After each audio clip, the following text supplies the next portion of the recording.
안녕하세요. 대한변협인증 조세법 전문 변호사 이민우입니다.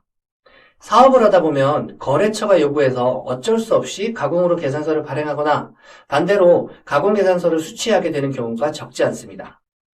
다들 하니까, 업계 관행이니까 하고 넘어간 건데 막상 세무조사가 나오고 형사고발까지 이어지면 정말 막막합니다.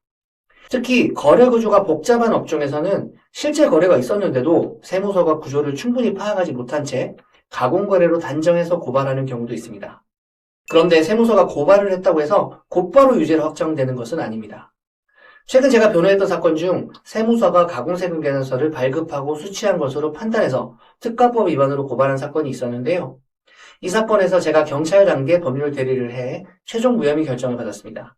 오늘은 어떻게 가공세금 계산서 사건에서 혐의 없음 결정을 받게 되었는지 정리해 보도록 하겠습니다. 이번 의뢰인은 제조업체를 운영하는 대표님이셨는데요. 세무서는 세무조사를 진행한 이후 의뢰인 업체가 가공세금 계산서를 발급하고 수취한 금액이 총 50억 원을 넘는 것으로 보아 특가법 위반으로 고발하였습니다. 세무조사와 조세범칙조사 단계에서 세무사님과 함께 대응을 하셨지만 혐의 금액을 낮추지 못한 상태에서 특가법까지 적용되어 고발이 되었고 경찰 조사 단계에서 제가 사건을 맡게 된 케이스였습니다. 다른 것보다 특가법 사건은 혐의가 인정되어 버리면 징역형과 벌금형이 필수적으로 병가가 되기 때문에 처벌이 상당히 무겁습니다. 그래서 사건을 처리하는 변호사 입장에서는 사건을 꼼꼼히 파악한 후 가공거래가 아닌 진성거래라는 점을 최대한 입증하는 것이 1차 목표입니다. 다만 실제 입증할 수 있는 자료가 부족한 경우에는 특가법 적용을 피하기 위해 혐의 금액을 최대한 낮추는 것도 고려해야 합니다. 이 사건에서 세무서가 문제 삼은 핵심은 이것이었습니다. 거래 구조가 너무 복잡하고 자금 흐름이 정형화되어 있으니 실제 거래는 없고 형식만 있는 순환 거래다라고 보고 고발을 한 건데요. 그래서 저는 이러한 세무서 주장을 반박하기 위해서 첫째, 업계 특성상 왜 하도급 구조로 계약을 할 수밖에 없는지를 설명을 하고 둘째, 단순한 거래 형식이 아니라 실제로 재화 용역이 어떻게 이동했고 어떤 방식으로 거래가 완성되었는지를 자료를 통해 구체적으로 입증했습니다.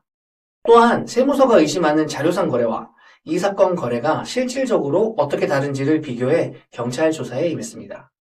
조사를 진행하는 과정에서 이 사안이 왜 조세법 처벌법상 범죄 구속 요건에 해당하지 않는지 법리를 정리해 변호인 의견서도 수차례 제출했는데요.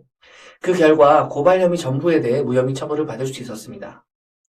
실무상 공급가액이 50억 원을 초과하는 특가법 사건에서 혐의 없음 결정을 받는 경우는 흔치 않기 때문에 이번 사건은 의미가 있는 사례라고 생각합니다.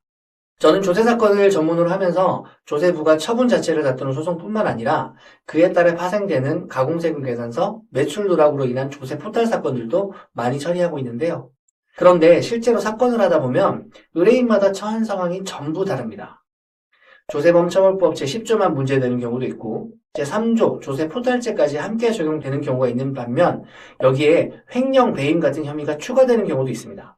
그리고 의뢰인별로 업종도 다르고 거래 구조도 다 다르기 때문에 처벌을 피하기 위한 대응 방식 역시 사안별로 달라질 수밖에 없습니다. 게다가 지금이 세무조사 범칙조사 단계인지 경찰조사 단계인지 재판 단계인지에 따라 전략이 완전히 달라집니다.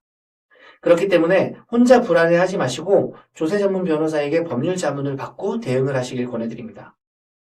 다른 승소 사례 영상에서 가공세금 계산서 관련 처벌 수위를 별도로 정리해 두었으니까요.